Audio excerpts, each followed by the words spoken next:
Alors là, je suis en master droit des affaires, spécialité droit du cinéma à Lyon 3. Pourquoi est-ce que tu as choisi ce master en particulier? Alors je savais pas trop quoi faire, j'étais dans une filière droit mais je savais pas trop quoi faire. Et l'audiovisuel ça me plaisait bien. Et j'ai découvert ce master-là via mon master. Et donc j'ai postulé à ça pour après être juriste dans l'audiovisuel, voilà. Est-ce que tu peux nous décrire une semaine type en master? La semaine type, on a beaucoup d'heures de cours. Donc ça va vraiment être aller au CM, préparer ses TD, parce que c'est obligatoire, présence obligatoire. Donc voilà, se rendre aux 2 TD de la semaine. Quelles sont les principales différences que tu as remarquées entre ta licence et ton master? Beaucoup plus de travail, j'ai trouvé. Vraiment, c'était plus intense et plus stressant qu'en licence, j'ai trouvé. Tu étais quel type d'étudiante en licence? Je suis une étudiante assez studieuse. Moi, en gros, après le bac, j'ai fait une prépa économique et commerciale pour ensuite intégrer une école de commerce. Et via cette école de commerce, j'ai intégré une licence de droit. Donc j'ai toujours été habituée à beaucoup travailler dès la fin du bac. Donc j'étais plutôt studieuse. Et tu l'as validée à combien finalement? Je l'ai validée à 13,5.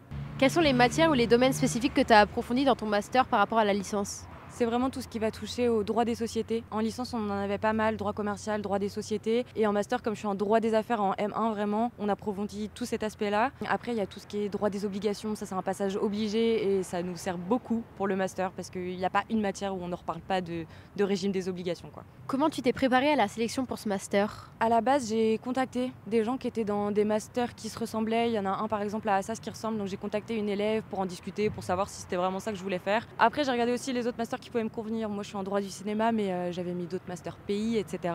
Et sinon, ce que j'ai fait, c'est que j'ai demandé des lettres de recommandation, notamment à ma directrice de parcours, et sinon les lettres de motivation. C'est super important, je pense. En tout cas, notre directeur de master nous a dit qu'il les lisait vraiment, donc les faire relire à mes parents, à ma sœur, à mes amis et tout. Ça, c'est vraiment hyper important. Quel type de rendus sont attendus en master? Au premier semestre, on nous demandait beaucoup de commentaires d'arrêt, donc j'ai l'impression que ça suit pas mal ce qu'on faisait en licence, et sinon des cas pratiques. Est-ce qu'il y a des aspects un peu plus difficiles dans ton master? Moi, je m'attendais peut-être à avoir un peu plus de matières spécifiques, voilà, en lien avec le cinéma et tout. Pas du tout. Vraiment, le M1, c'est que du droit des affaires, et ça, je trouve ça dur, parce qu'il va falloir se forcer à bosser des matières dont on se fiche un peu dans cette spécialisation, quoi. Quelles compétences sont essentielles pour réussir en master? Ouais, franchement, l'organisation, c'est le critère principal, je pense.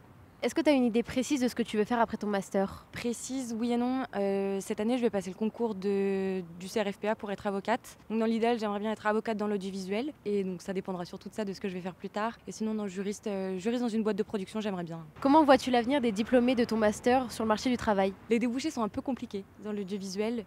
Moi, dans le domaine où je veux aller, le droit de l'audiovisuel, ça se fait. Après, si c'est pas en cabinet, ce sera sûrement en entreprise. Il y a quand même des grosses boîtes de production en France. On a de la chance de ce côté-là. Donc là-dessus, il y aura de l'emploi. Mais c'est vrai que pour ceux qui veulent vraiment se spécialiser dans la prod et tout, c'est un petit peu plus compliqué, j'imagine, mais ils sont au courant.